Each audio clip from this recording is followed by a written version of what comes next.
우리 전도학교를 시작하도록 하겠습니다. 아버지 하나님, 한 번 사는 인생, 하나님의 사명과 하나님의 자랑, 하나님의 은혜를 지키는 것에 내 인생의 모든 소망과 해답이 있음을 알게 하시고 보게 하시고 증인되게 하여 주옵소서. 하나님의 능력을 스스로 제한시키는, 그리고 그것을 쏟도록 만들기 위하여 사탄이 세우던 견고한 진을 무너뜨리는 하나님의 능력을 우리에게 부어주사 모든 생각을 사로잡아 그리스도에게 복종케 하여 주옵소서. 이 시간 말씀을 통하여 하나님 우리에게 필요한 것을 보게 하시고 듣게 하시며 도전케 하여 주옵소서. 살아계신 예수 그리스도 이름으로 기도하옵나이다.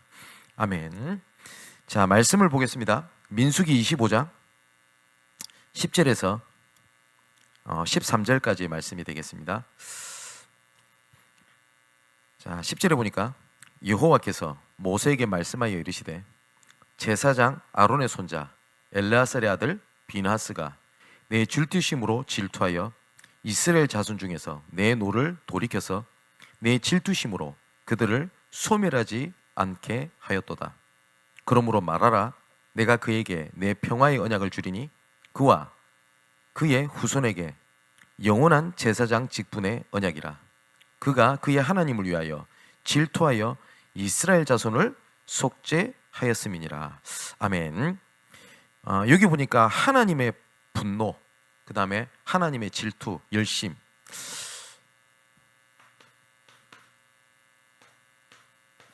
하나님의 분노와 열심을 알았던 한 사람이 나오죠. 그 사람이 비느하스라는 사람입니다. 우리가 서론에 성경 구절을 좀 확인할게. 잠언 4장 23절에 27절에 보니까 굉장히 중요한 말씀이 있습니다. 이번 한 주일 동안 제가 쭉 성경을 읽으면서 저에게 많은 은혜를 주셨던 구절이기도 합니다. 23절에 보니까 이렇게 돼 있어요.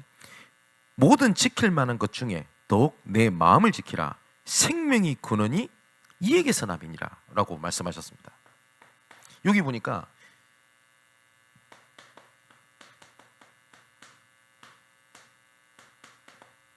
지켜야 할 것을 말씀하셨죠. 이 지켜야 할 것이, 이 지켜야 될 것을 붙잡는 것이 생명이 근원이 지키는 것에서 나온다 라고 말씀을 하셨고요. 24절에는 구부러진 말을 내 입에서 버리며 삐뚤어진 말을 내 입술에서 멀리해라.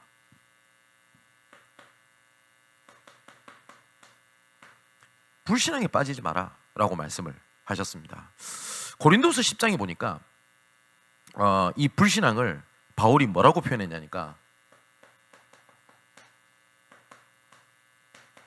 견고한 진 이렇게 표현했습니다. 그 견고한 진, 이 단어가 영어로는 stronghold 이렇게 번역이 되어 있는데 서식지 그리고 근원지 이런 뜻입니다. 그러니까 불신앙의 근원지를 무너뜨려라. 그리고 불신앙의 근원지를 무너뜨리는 하나님의 능력 이렇게 말씀을 하셨거든요.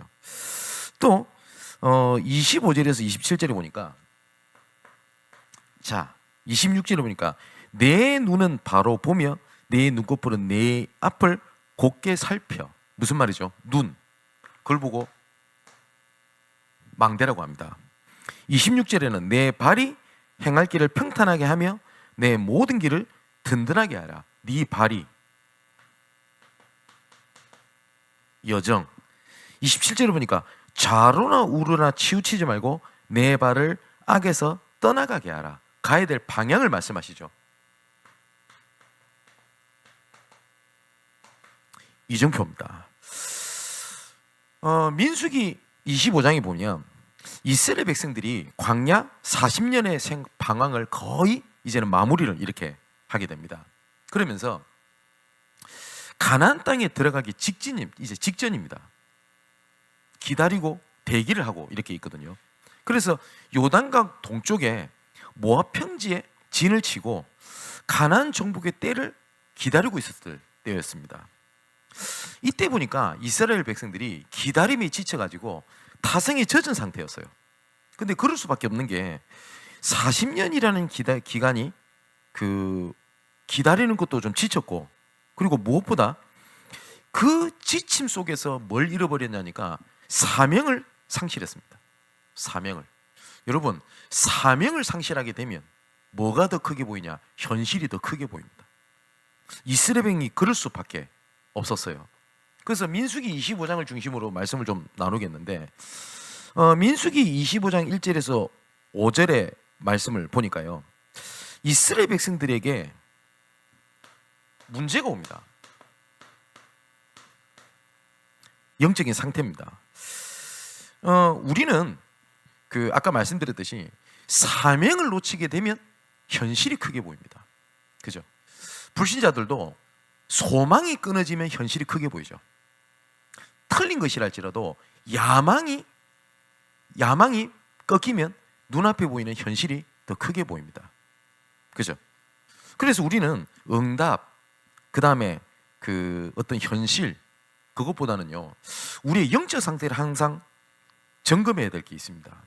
시대마다 하나님의 자녀가 무너지는 이유는요, 핍박이 아니었습니다. 어려움이 아니었습니다. 뭐에 있었냐? 근본을 상실했을 때 하나님의 백성들이 다 무너졌습니다. 그 근본을 상실해서 저주와 재앙을 받은 이스라엘 백성들의 역사가 성경에 나오죠. 그래서 성경에는 이스라엘 백성들이 애굽의 노예, 그리고 바벨론 아수르의 포로, 세 번째 로마의 속국, 이것에 대한 역사입니다. 그 이후에 보면 흩어지고 유랑민이 되고 이런 것들도 다 포함되고요. 근데 노예에 빠진 이스라엘 백성들에게 하나님이 진단을 하셨습니다. 국방력이 작아서 혹은 도덕 윤리적인 문제로 이스라엘이 노예로 빠진 게 아니라고 말씀하십니다. 뭐라고 말씀을 하시냐? 언약을 기억해라. 그 말은 뭐죠? 언약을 잃어버렸기 때문에 언약을 기억해라고 말씀하신 겁니다. 그래서 하나님께서는 모세를 불러서 하신 말씀입니다. 내가 언약을 기억한다. 언약을 기억하여 내가 너에게 왔다 라고 말씀하시면서 아브라함과 이삭과 야곱의 언약을 내가 기억하여 내가 너를 불렀다 라고 말씀하셨습니다. 속국에 빠진 포로에 빠진 이스라엘 백성에게는 이사야 43장에 뭐라고 말씀하시냐? 나는 네 하나님이다. 그리고 너는 내 일에 나의 증인, 나의 종으로 택함을 입었다. 그렇기 때문에 이전 것은 잃어버려라. 내가 새 일을 행하겠다. 뭘 말씀하셨냐? 내가 너를 불렀다. 그리고 내가 너를 부른 이유가 있어. 그 근본을 말씀하셨습니다. 그죠? 또 로마의 속국에 빠졌습니다. 그래서 이스라엘 백성들은 속국에 빠졌는데 왜 빠졌는지를 몰랐어요. 근데 이스라엘 백성들은 근본을 놓쳐서 속국에 빠진 겁니다. 그죠? 그래서 하나님께서 말씀하신 겁니다. 예루살렘을 떠나지 마라. 근데 그 예루살렘이라는 것은 영적으로 여러 가지로 해석이 될 수 있는데, 그 예루살렘이라는 곳은 메시아가 온 땅입니다. 맞죠? 복음의 자리, 그리고 복음의 흐름을 떠나지 말라, 이 말씀도 맞고요. 복음을 주셨던 그 자리에 하나님의 계획이 있다. 그래서 기다리라 라고 말씀하신 겁니다. 그래서 사도행전 1장 8절에 예루살렘과 온 유대와 사마리아와 땅끝까지 이르러 내 증인이 되리라 하시니라. 예루살렘을 떠나지 말라라고 말씀하셨습니다. 정말 하나님께서는 그 말씀하신 대로 예루살렘에서 시작하셔서 땅끝까지 하나님께서는 이루신 겁니다. 그래서 우리가 영적 상태를 점검할 때 제일 중요한 게 뭐냐? 근본을 점검하는 겁니다. 내가 누구냐는 겁니다. 그죠? 내가 누구냐? 자, 보세요. 창세기 3장 문제가 그렇지 않습니까? 창세기 3장에 아담에게 범죄에 빠져서 하나님을 떠나 하나님의 낯을 피하여 숨어있는 아담에게 하나님께서 하신 말씀입니다. 아담아, 네가 도대체 어디 있냐? 그럼 뭘 얘기하시는 거죠? 근본을 물어보신 겁니다. 하나님께서 태초 인간을 무엇 때문에 무너지고 자빠지고 숨고 이렇게 하나님이 부르신 게 아니거든요. 그죠? 정복하고 다스리라, 이 땅에 충만해라, 번성해라 라고 주셨는데 숨어버린 거예요. 그래서 하나님 물은 겁니다. 근본을 물으신 겁니다. 네 자리가 어디냐? 그죠? 너의 창조의 목적이 뭐냐? 라는 겁니다. 그 근본을 잃어버렸을 때에 다 무너지게 된 겁니다. 자, 근본을 잃어버리게 되면 반드시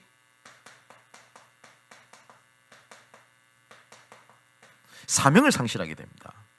여러분 꼭 기억하셔야 될 게 있습니다. 하나님의 은혜와 사명은 함께 갑니다. 따로 분리되지 않습니다.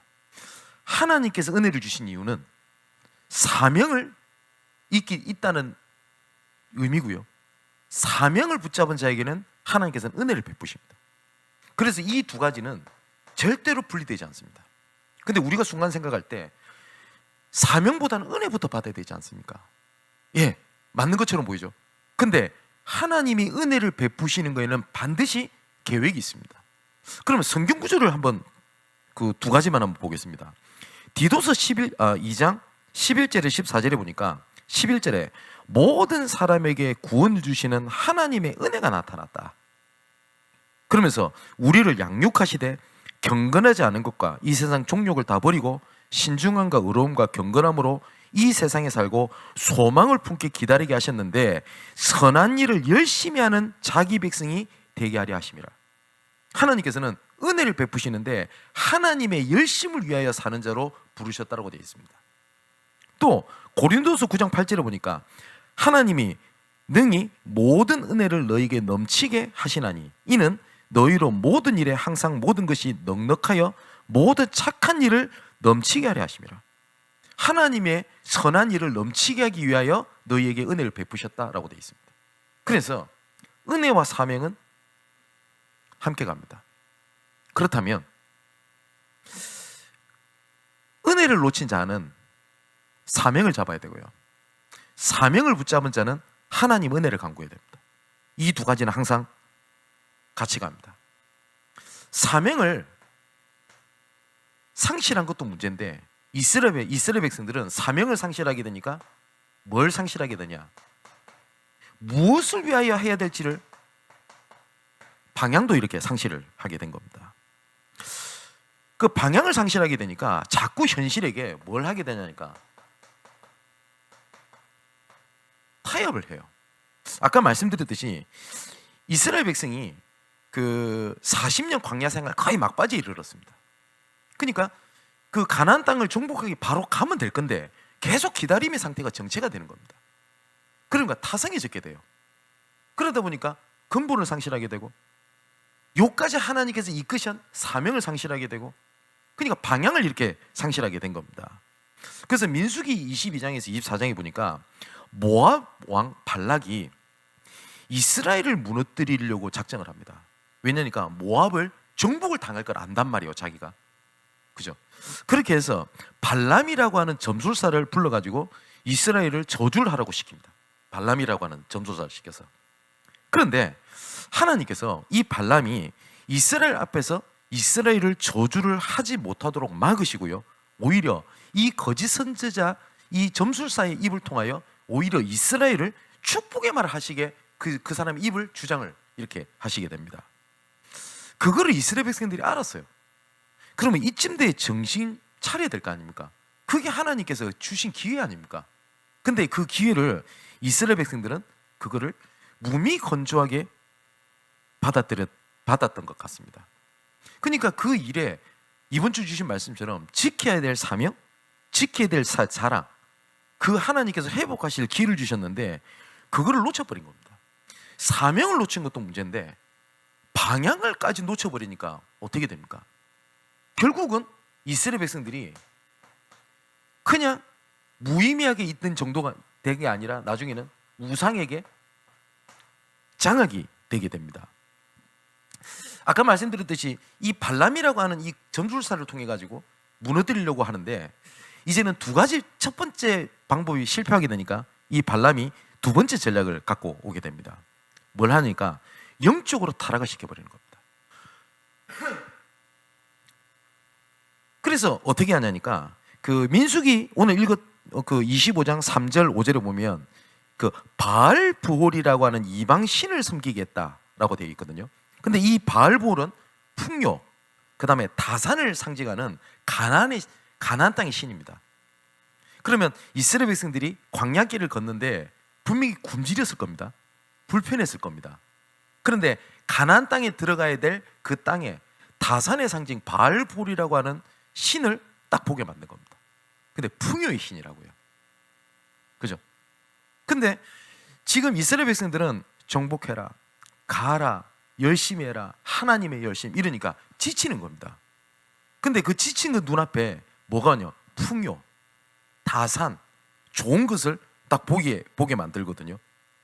그렇게 해서 그 이스라엘 백성 남자들이 모압과 이스라엘 여성들을 옆에 갖다 붙이게 된 겁니다. 근데 이 바알볼이라고 하는 이 신은 풍요의 상징이라고 얘기를 했잖아요. 근데 이스라엘 백성들이 그 음란이라는 것을 좋아서 바알볼이라고 하는 우상을 선택을 한 건지, 아니면 그 우상을 접하게 돼서 음란에 빠지게 된 건지는 명확하게 기록을 하고 있지 않습니다. 근데 어쨌든 이 미디안 여자를 통해 가지고 어떻게 하냐? 음란에 빠지게 딱 만들게 되는 겁니다. 그래서 오늘 민수기 25장 2절에 보니까 그 여자들이 자기 신들에게 제사할 때에 이스라엘 백성을 청함에 백성이 먹고 그들의 신에게 전함으로 라고 되어 있어요. 그러니까 처음에 딱 다가왔을 때 이 사단이요, 장악을 할 때 방법이 있습니다. 강압적으로 끌고 가지 않습니다. 여기 뭐라고요? 청하였다라고 되어 있죠. 그죠? 그래서 처음에 우상이 스멀스멀 들어오게 된 겁니다. 그래서 이스라엘 백성이 여기에다가 어떻게 되어 있냐? 23절에 이렇게 되어 있어요. 이스라엘이 바알볼에게 가담한지라. 스스로 우상 앞에 가게 된 겁니다. 이 사단이 이렇게 장악을 하게 만들었습니다. 여러분, 하나님의 뜻에 맞지 않고 현실에 타협한 결정은 결국은 주인을 바꾸는 흐름 속에 들어가게 만듭니다. 주일날 말씀드렸듯이 영적인 싸움은 무승부가 없어요. 영적인 싸움은 휴전이라는 게 없습니다. 그죠? 사단, 너 가만히 있어. 나도 가만히 있을게. 우선은 우리가 휴전 상태. 좀 쉬자.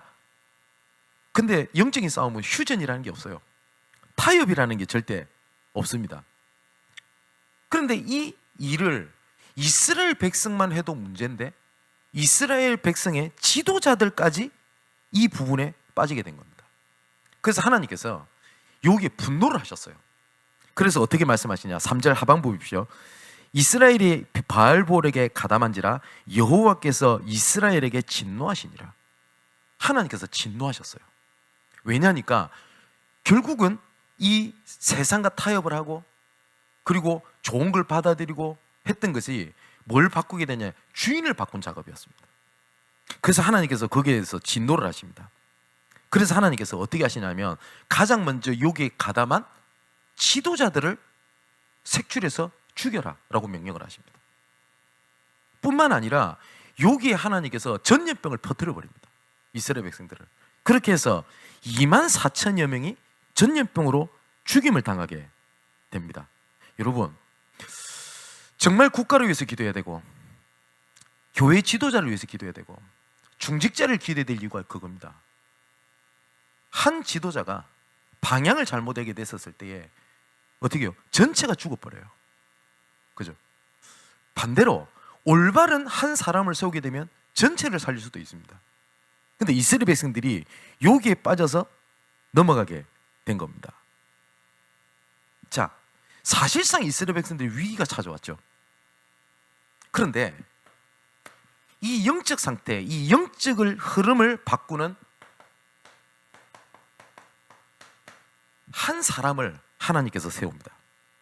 근데 하나님은 시대마다 한 사람, 한 교회, 한 단체, 한 조직을 세워서 하나님께서는 한 사람을 통해서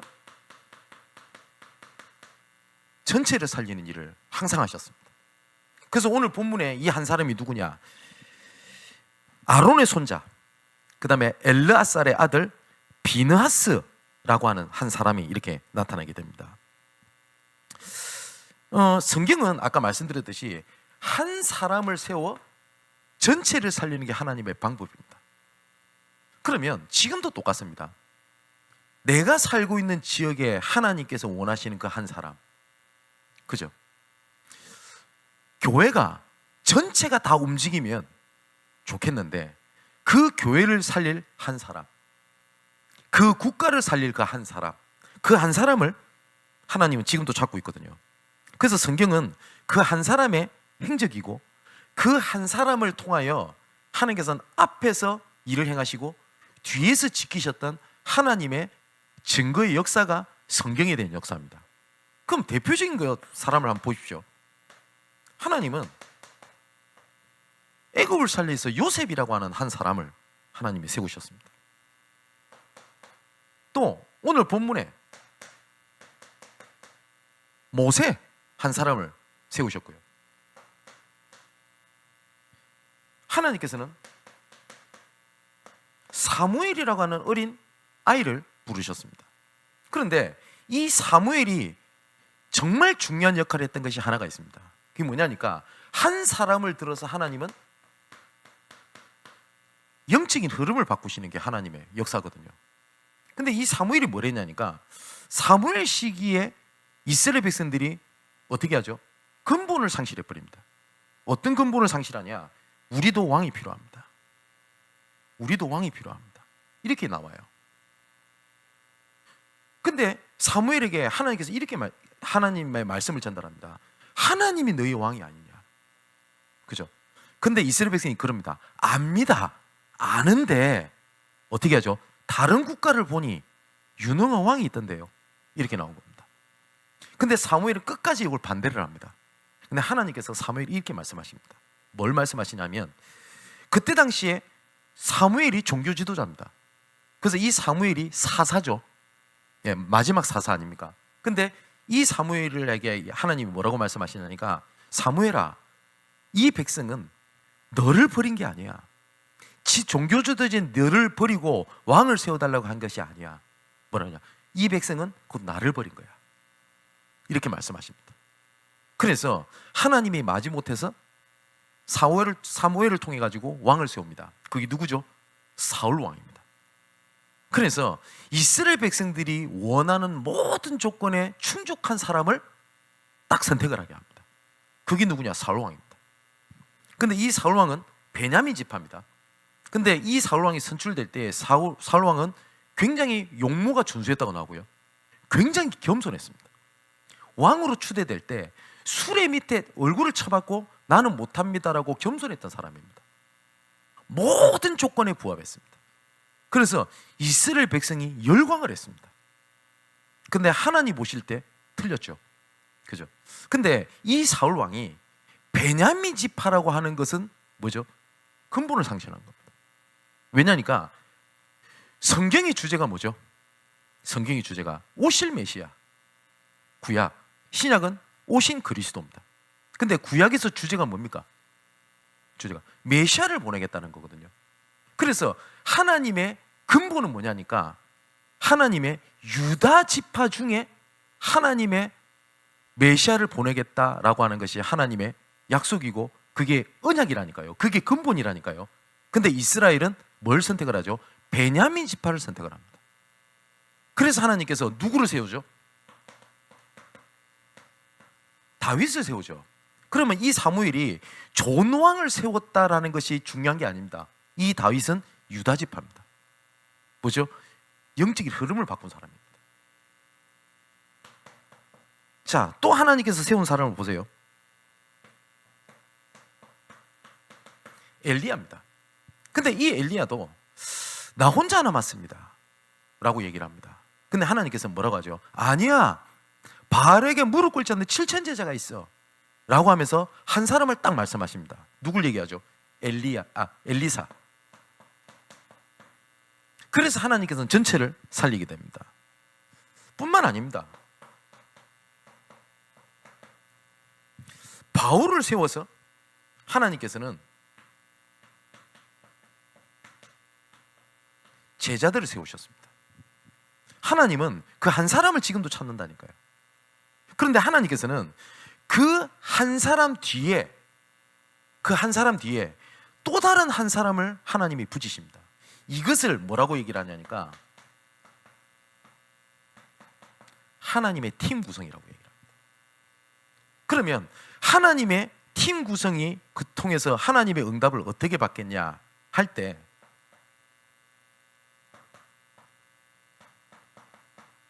누구와 함께 할 건가? 두 번째, 누구를 통하여 하나님의 계획을 이룰 건가? 그게 팀 구성입니다. 우리가 복음을 위한 팀을 구성한다고 할 때 나랑 잘 맞고 나랑 잘 통하고 그것도 팀일 수도 있습니다. 근데 하나님께서 원하시는 팀 구성은 누구와 함께하여 누구를 통하여 현장을 파고들어 또 다른 하나님의 사람을 만날 건가? 그게 하나님의 전도 전략이고 하나님의 계획입니다. 그죠?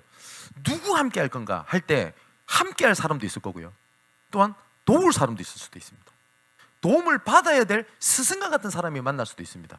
근데 중요한 거는 그 팀 구성 뒤에 하나님의 문, 계획이 드러나게 되어 있습니다. 그게 하나님의 방법입니다. 그래서 하나님은 항상 한 사람을 찾습니다. 한 사람. 그렇다면 한번 생각해 보십시오. 우리가 지역에서 캠프를 한다. 내가 지교회라는 계획을 갖고 있다. 어떻게 하면 되겠냐 할 때 지교회의 그 지역에 하나님의 언약을 품은 그 한 사람, 그리고 그 한 사람을 통하여 그 지역을 복음화시키기 위해 예비된 그 한 사람을 찾아내는 겁니다. 그러면 그 뒤에 밭은 무궁무진합니다. 근데 이 밭을 찾으면 되는데 이 밭이 소수란 말이에요. 그 밭이 그리고 감춰져 있습니다. 그리고 어쩔 때는 한참 오랫동안 기다렸다가 드러나는 경우도 있습니다. 물론 바로 드러나는 경우가 있겠습니다만. 그래서 예수님께서 그 밭의 비유를 말씀하시지 않습니까? 씨앗이 떨어졌는데 길거리에 떨어졌어요. 새가 와서 쪼아 먹었어. 그 다음에 밭에 떨어졌어요. 가시밭에 떨어진 겁니다. 그랬더니 가시밭에 떨어진 것을 예수님께서 뭐라고 설명하시죠? 그 길바닥에 떨어졌던 씨앗은 새는 사단을 의미한다고 말씀하셨고, 가시밭에 떨어졌던 씨앗은 처음에는 기쁨으로 복음을 받으나 환난으로 인하여 넘어지는 자요, 이렇게 되어 있습니다. 세 번째, 돌밭에 떨어집니다. 돌밭에 떨어진 씨앗은 습기가 없어서 말라 죽었으며, 이렇게 표현하시거든요. 근데 옥토밭에 떨어진 씨앗은 30배, 60배, 100배의 결실을 맺는다라고 말씀하셨습니다. 그러면 그 한 사람이 찾아야 될 건 뭐죠? 옥토밭의 그 한 사람입니다. 그죠? 돌밭에 뿌려진 것에 계속 씨를 뿌리고 있으면 돼요? 가시덤불에 계속 거기다가 투자를 하면 됩니까? 아니죠. 하나님께서 아닌 거는 제쳐놓으면 됩니다. 드러내실 때까지. 그 한 사람입니다.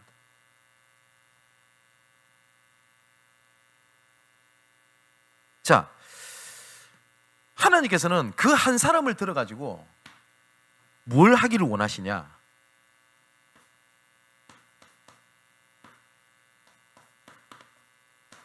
언약을 회복시키시는 겁니다.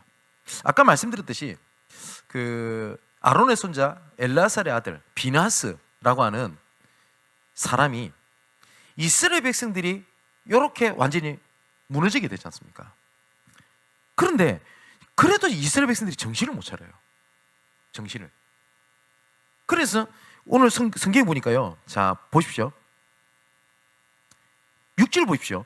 이스라엘 자손의 온 회중이 회방문에서 울 때에 라고 되어 있습니다. 울었다는 것은 여기서 회개의 눈물이 아닙니다. 여기서는. 왜냐하면 24,000명이나 되는 그 사람이 전염병에 걸려서 하나님 죽게 만들었다니까요. 이 고통에 대한 눈물이거든요. 근데 이 고통에 대한 눈물을 가지고 제일 중요한 건 지도자가 어떻게 하냐, 이게 중요할 거 아닙니까? 지도자가. 근데 이거를요 못 보고 못 알아들어요. 왜냐? 근본을 상실해버린 거 아닙니까? 그래서 어떻게 돼 있죠?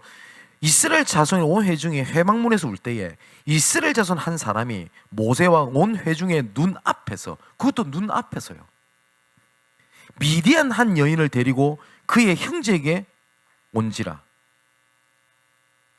그리고 7절에 아론의 손자 엘라셀의 아들 비느하스가 보고 회중 가운데서 일어나 손에 창을 들고 그 이스라엘 남자를 따라 그의 막사에 들어가 이스라엘 남자와 그 여자의 배를 꿰뚫어 두 사람을 죽이니 연병이 하나님의 자손에게서 그쳤더라. 그 연병으로 죽은 자가 2만 4천여 명이었더라 라고 기록되어 있습니다. 자, 보세요. 이 근본을 상실했죠. 사명을 상실했죠. 방향을 상실했죠. 완전히 장악이 된 겁니다. 요곳에 하나님의 분노, 하나님의 질투하심, 그 마음을 아는 한 사람이 없었던 거예요. 그 한 사람이. 근데 그 한 사람이 하나님이 예비하셨는데 그 한 사람이 누구냐? 그냥 어느 날 비느하스라고 하는 사람을 나타나는 게 아닙니다. 하나님의 방법입니다. 시대마다 하나님께서는 한 사람을 불렀어요. 그래서 오늘 본문에 비느하스라고 하는 사람을 세워가지고 뭐냐냐, 하나님의 분노, 하나님의 질투하심, 그 열심을, 그 마음을 하나님이 시원케 하는 한 사람을 세우게 된 겁니다. 그래서 언약을 회복하십니다. 그래서 아까 말씀드렸던 것처럼, 읽었던 것처럼 미디안 여자랑 이스라엘 자손 지도자겠죠, 회막문으로 들어가게 되는 겁니다. 그래서 비느하스가 그냥 화가 난 게 아니었어요. 뭐냐면 하나님에 대한 분노. 여러분, 저는 한 번씩 이런 생각이 듭니다. 여러분, 교회가 무너지는 것들을 실제로 옆에서 보지 않습니까? 그런데 신기한 게 그의 분노를 느끼는 지도자, 분노를 느끼는 중직자, 분노를 느끼는 성도들이 없어요. 제가 지금도 잊지 못하는 몇 가지 경험이 있습니다. 이게 한국에도 드디어 그 일이 시작이 된 것 같습니다. 한국에 한 해에 문 닫는 교회가 몇 개인지 아십니까? 문 닫는 교회가, 속된 말로 망하는 교회가요, 700교회입니다. 평균적으로. 미국, 유럽에는 12,000개 교회가 문을 닫는다고 합니다. 아찔하죠. 근데 너무 신기하지 않습니까? 어떻게 교회가 무너질 수 있죠? 마태복음 16장 16절에서 18절의 말씀 보니까 주는 그리스도시요 살아계신 하나님의 아들이십니다. 그때 예수님께서 바요나 시몬아 내게 보고 있구나. 이를 알게 한 이는 내 혈육이 아니요 하늘에 계신 내 아버지시니라. 이 반석 위에 내가 내 교회를 세우리니 음부의 권세가 이기지 못하도록 하겠다. 주는 그리스도시요 살아계신 하나님의 아들이십니다. 그 고백 위에 내 교회를 세우리니 음부의 권세가 이기지 못하도록 하겠다. 근데 그 교회가 무너져요. 그러면 교회가 무너지는 이유를 여러 가지를 얘기할 수 있을 겁니다.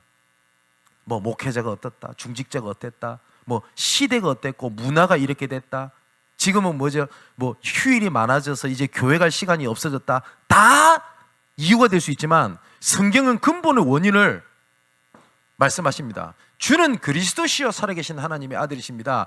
이 반석 위에 내 교회를 세우리니, 그게 상실된 거예요. 맞지요? 유럽을 갔습니다. 제가 유럽에서 두 가지만 딱 말씀드릴게요. 여러분, 제가 가끔 가다가 예를 드는 토마스 선교사 아시죠? 영국 웨일즈 지방에 있던 선교사입니다. 그 선교사가 그 선교사를 파송시켰던 교회, 도대체 그 교회가 어떤지를 가봤어요. 너무너무 충격이었습니다. 뭐냐? 교회가요 거의 폐허예요. 그래서 우리 팀들이랑 이렇게 가서 들어갔더니 노인들만 있어요. 근데 교회 지붕이 내려앉아있대요. 그래서 얘기를 한 겁니다. 이런저런 얘기를 하니까 여기서 보낸 그 토마스 선교사, 그 선교사님 국가에서 영국에 전도 캠프 하러 왔습니다. 너무 반가워하더라고요. 그 몇 분의 할머니는 우셨던 기억도 나요. 손을 잡으면서. 그런데 애통한 마음 얘기를 해요. 교회 지붕이 무너지는데 그 지붕을 수리할 돈도 없고 그거를 관리할 수 있는 젊은이가 교회 한 명도 없대요. 아, 마음 아프대요. 몇 년 뒤에 다시 영국 갈 일 있을 때 가봤어요. 그 교회가 망해서 모슬림한테 팔렸습니다. 스페인을 갔습니다. 스페인을 갔는데 교회가 어마어마하게 커요. 유럽은 교회라는 단어를 빼면 역사가 없습니다. 그런데 그 교회가 예배를 드리는 교회가 단 한 군데가 없어요. 어느 날 저녁에 불이 켜져 있는 교회 있더라고요. 반갑대요. 옆에 있던 스페인 목사님이 웃으면서 한번 들어갔다 와보시라고. 들어가서 나오면서 제가 하나님 앞에 많이 울었던 기억이 납니다. 옛날 교회일수록 강대상이 높습니다. 그 교회가 아니에요. 술집이에요. 술집에 팔렸어요. 스테이지가 높다고 돼 있죠. 강대상이. 그 위에서 스트립쇼를 하고 있는 거예요. 수백 년 된 교회가. 그때 이 선교사님이 저한테 했던 얘기입니다. 스페인은 대부분 교회가 이렇습니다. 근데 스페인에 성도들이 없을까요? 유럽에 성도들이 없습니까? 가슴을 치는 사람이 없어요. 그죠? 어떻게 이런 일이 있을 수가 있습니까? 교회가 무너지는 시대가 됐다니까요. 그런데 이스라엘 백성들이 이렇게 근본을 상실하고 사명을 상실하고 방향을 상실했을 때 애통해하는 그 한 사람이 없었어요. 근데 오늘 본문에 뭐라고 되어 있다고요? 이스라엘 자손 온 회중이 회막문에서 울 때에 요래서 울고 있는데 지도자는, 중직자는, 대표는 어떻게 했다고요? 오히려 보란 듯이 여기에 더 깊게 빠져 있었습니다. 그래서 하나님이 한 사람을 세운 겁니다. 그래서 그 한 사람을 통해서 언약을 회복하게 하는데요. 자, 오늘 읽었던 본문이죠. 10절에 보십시오. 여호와께서 모세에게 말씀하여 이르시되 아론의 손자 엘르아살의 아들 비느하스가 내 질투심으로 질투하여. 비느하스가 어느 날 갑자기 열받고 빡치고 막 열정을 하고 했더라고 말씀 안 하시고, 비느하스가 나의 분노와 나의 열심과 질투로 말미암아, 그죠? 이스라엘 자손에서 내 노를 들이켜서 내 질투심으로 그들을 소멸치 않게 하였더라. 그러므로 말하라. 내가 그에게 내 평화의 언약을 새로 주겠는데 그와 그 후손에게 뭐래요?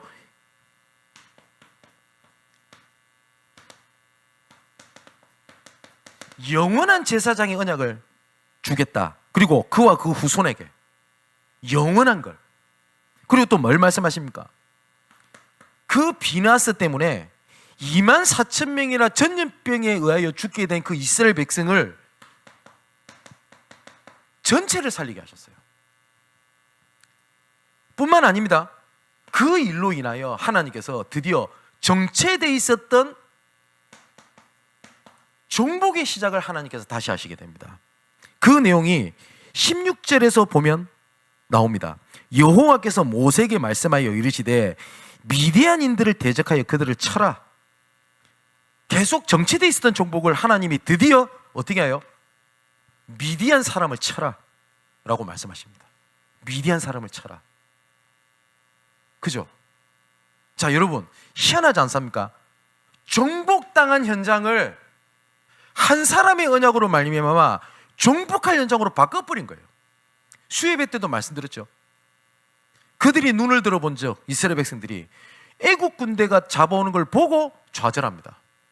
근데 하나님께서는 그 한 사람 모세를 들어서 하신 얘기입니다. 내가 그 애국 군대를 통하여 내가 영광을 얻게 될 것이다. 맞죠? 사랑하는 성도 여러분, 내 눈앞에 있는 현실, 고통, 어려움을 이기는 방법은 없습니다. 어떻게 하는 거냐? 언약으로 이기는 겁니다. 하나님은 항상 말씀하십니다. 근본. 그죠? 그런데 세상은요, 근본이 아닌 뭘 얘기합니까? 방법을 얘기합니다. 혹은 사명이 아니라 열심을 얘기합니다. 그러면서 방향을 설정해 줍니다. 네가 하면 돼. 최선을 다하면 돼. 노력하면 돼. 다 틀렸어요. 하나님은 근본을 말씀하셨습니다. 내가 너희 아버지다. 내가 너희 주인이다. 그리고 분명히 내가 너를 택하여 불렀다. 너를 향한 계획이 있다. 사명. 그죠? 좌로나 우로나 치우치지 마라. 내가 너를 이끌 거야. 말씀, 방향. 그죠?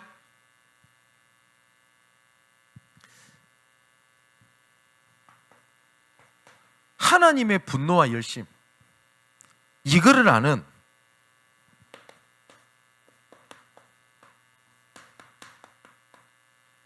하나님의 그 한 사람, 그죠? 이걸 보고 어떤 사람이냐? 오직의 사람이라고 얘기를 합니다. 현실, 응답, 핍박, 어려움 그 앞에 줄타기 하는 게 아니라 오직의 한 사람입니다. 우리는요, 우리 사랑하는 성도 여러분, 응답 따라가는 거 아닙니다. 맞지요? 우리는 열매 따라가는 게 아닙니다. 우리는 말씀 따라가는 겁니다. 어떤 신학생이 저한테 이런 질문을 했습니다. 목사님, 저는 응답 따라갔는데 왜 안 됩니까? 그래서 제가 대답을 했습니다. 응답 따라서 가서 그래. 우리는 열매 따라가는 게 아닙니다. 말씀 따라가는 겁니다. 말씀이 맞으면 가고 말씀이 아니면 안 가는 겁니다. 맞지요? 그래서 제가 말씀 안 드렸습니까? 열매 따라간 한 사람, 그리고 말씀 따라갔다는 한 사람, 동시대의 사람이 있었습니다. 누굽니까? 아브라함과 롯입니다. 조카 롯. 조카 롯도 하나님 믿는 사람입니다. 하나님께서 조카 롯을 내보내라고 얘기를 합니다. 그러면은 조카 롯에게 의지하지 마라, 오직을 말씀하신 거거든요. 그럼 롯도 올바른 선택을 하면 돼요. 그런데 롯이 어디를 선택을 하죠? 소돔. 근데 성경이 뭐라고 되어 있냐? 롯이 소돔을 선택할 때에 야, 놀기 좋네, 야, 활락가네, 죽인다, 야, 이래가 선택한 게 아니었습니다. 창세기 13장에 뭐라고 되어 있죠? 롯이 보기에 소돔이 여호와의 땅처럼 보였더라. 애굽 땅과 같고, 뭐죠? 좋은 거예요. 응답인 거예요. 잘 되는 쪽으로. 맞죠? 우리는 잘 되면 성령인도 안 되면 성령인도 못 받은 겁니까? 아니죠. 롯이 딱 그걸 선택을 한 겁니다. 근데 아브라함은 뭘 선택을 하죠? 히브리서 11장에 나오죠. 아브라함은 갈 바를 알지 못하였으나 믿음으로 말씀 따라갔어요. 그 결과는 여러분 아시지 않습니까? 그 한 사람입니다. 그 한 사람. 성경 구절 몇 개를 보겠습니다. 출애굽기 32장에 보면 이스라엘 백성들이 계속 반복해요. 뭐 반복하죠? 요때도 우상 숭배합니다. 모세가 내려오는 것을 더듬을 보고 아론에게 시켜서 우리의 하나님을 보여달라. 그랬더니 어떻게 하죠? 자기 수준으로 봤던 신, 애굽에서 보았던 금송아지, 금을 모아가지고 금송아지를 만들어요. 그것 때문에 이스라엘 전체가 죽게 됩니다. 그때 모세가 이런 얘기를 합니다. 출애굽기 32장 26절에 이에 모세가 집 문에 서서 이르되 누구든지 여호와의 편에 있는 자는 내게로 돌아 나오라 하매 레위 자손이 다 모여 그들에게 가는지라. 뭐죠? 하나님의 편에 선 한 사람. 이것으로 말미암아 하나님께서는요, 이스라엘 백성들을 또 진멸하시는 것을 어떻게 하죠? 넘어가십니다. 뜻을 돌이키십니다. 사랑하는 성도 여러분, 그 한 사람 때문에 전체를 살릴 수 있습니다.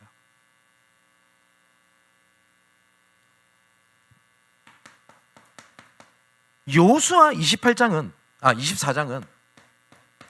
이제는 여호수아가 이제는 죽기 직전입니다. 유언처럼 했던 얘기입니다. 자, 뭐라고 얘기를 하죠? 이제는 여호와를 경외하며 온전함과 진실함으로 그를 섬기라. 너희의 조상들이 강 저쪽과 애굽에서 섬기는 신들을 치워버리고 여호와만 섬기라. 여호와도 섬기라가 아닙니다. 제가 몇 번 말씀드리죠. 이스라엘 백성은 단 한 번도 하나님을 거부한 적이 없어요. 나 하나님 안 믿을 겁니다, 나는 이제 우상 섬기겠습니다 라고 단 한 번도 한 적이 없어요. 여호와도 섬기고 우상도 섬겼어요. 그래서 이스라엘 백성들이 근본을 잃어버린 겁니다. 사랑하는 성도 여러분, 정말 하나님만 믿으시길 주님의 이름으로 축원을 드립니다.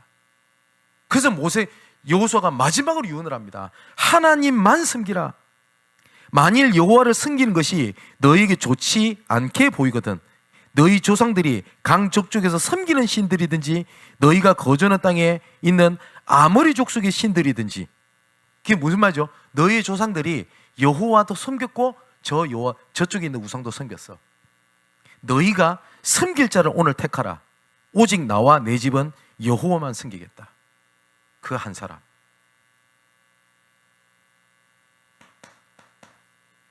열왕기상 18장입니다. 21절에 이젠 바알 선지자랑 싸울 때가 됐습니다. 그때 엘리야가 외칩니다. 뭐라고 외치냐? 엘리야가 모든 백성에게 가까이 나아가 이르되 너희가 어느 때까지 둘 사이에서 무뭇하려느냐? 바알, 우상, 여호와 왜 둘이서 왔다 갔다 하냐? 그 말입니다. 나 여호와가 만일 하나님이면 그를 따르고 바알이 만일 하나님이면 그를 따를지니라. 근데 성경이 뭐라고 되어 있냐? 백성이 한마디도 대답하지 아니하는지라. 이스라엘 그때도 갈등했어요. 성경은 그리스도를 얘기하는 게 아닙니다. 오직 그리스도를 얘기합니다. 성경은 하나님을 얘기하는 게 아닙니다. 하나님만 섬기라고 얘기합니다. 그죠? 근데 세상에서는 뭘 얘기하죠? 하나님도 섬겨라. 세상도 필요하다. 네 현실도 중요해. 네 상황도 중요해 라고 얘기를 합니다. 근데 성경은 아니, 하나님만 얘기합니다. 근데 세상은 하나님도, 그리고 너도, 네 현실도, 네 감정도, 네 상황도를 얘기를 해요. 그 한 사람입니다. 예수님께서도 똑같은 얘기 하십니다. 마태복음 6장 24절에 뭐라고 말씀하시냐? 한 사람이 두 주인을 섬기지 못할 것이다. 맞죠? 야고보서에는 이렇게 되어 있습니다. 세상과 벗된 것이 하나님과 원수됨을 알지 못하느냐? 누구든지 세상과 벗이 되고자 하는 자는 스스로 하나님과 원수가 되는 것이라. 지금도 저울질하는 거예요. 현실, 하나님의 사명, 내 문제, 하나님에 대한 은혜. 마지막에 베드로서 2장 20절에서 22절에 저는 이 말씀을 들을 때마다 좀 두렵습니다. 뭐라고 말씀하시냐? 만일 그들이 우리 주 대신 구주 예수 그리스도를 알므로 세상의 더러움을 피한 후에 다시 그 중에 얽매이고 지면 그 나중 형편이 지금보다 더 심하리니. 여러분, 이런 사람을 진짜 현장에서 많이 봅니다. 저 한때요 뜨거웠어요. 한때 전도도 하려고 했어요. 캠프도 했어요. 근데 그 상황에서 다시 얽매이고 지면 그 나중 형편이 처음보다 더 심하리니 의의 도를 안 후에 받은 거룩한 명령, 사명을 저버리는 것보다 알지 못하는 것이 도리어 그들에게 나으니라.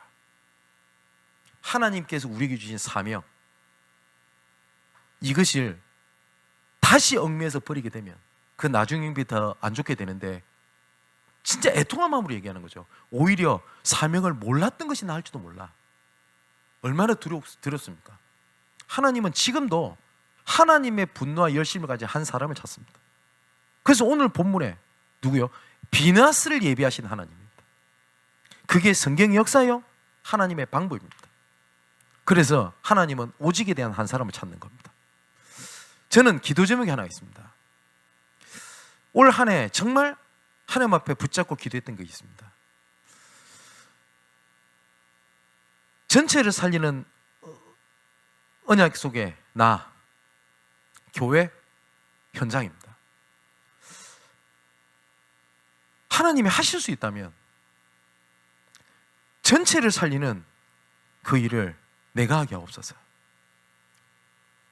하나님 하실 수 있다면 전체 살리는 일을 우리 양문교가 하게 하옵소서. 하나님이 하실 수 있거든. 전체를 살리는 언약을 모든 우리 관계된 현장에서 하게 하여 주옵소서. 그게 올 한 해 하나님 앞에 엎드렸던 기도입니다. 사랑하는 성도 여러분, 하나님의 분노, 하나님의 열심, 그걸 아는 한 사람, 오직의 한 사람을 찾는 겁니다. 아까 말씀드렸듯이 그 오직의 사람 옆에는 항상 오직의 사람을 갖다 붙이셨습니다. 그렇다면 답은 간단합니다. 왜 나한테 제자가 없습니까? 답이 여기 있잖아요. 오직의 한 사람 옆에 오직의 한 사람을 붙이십니다.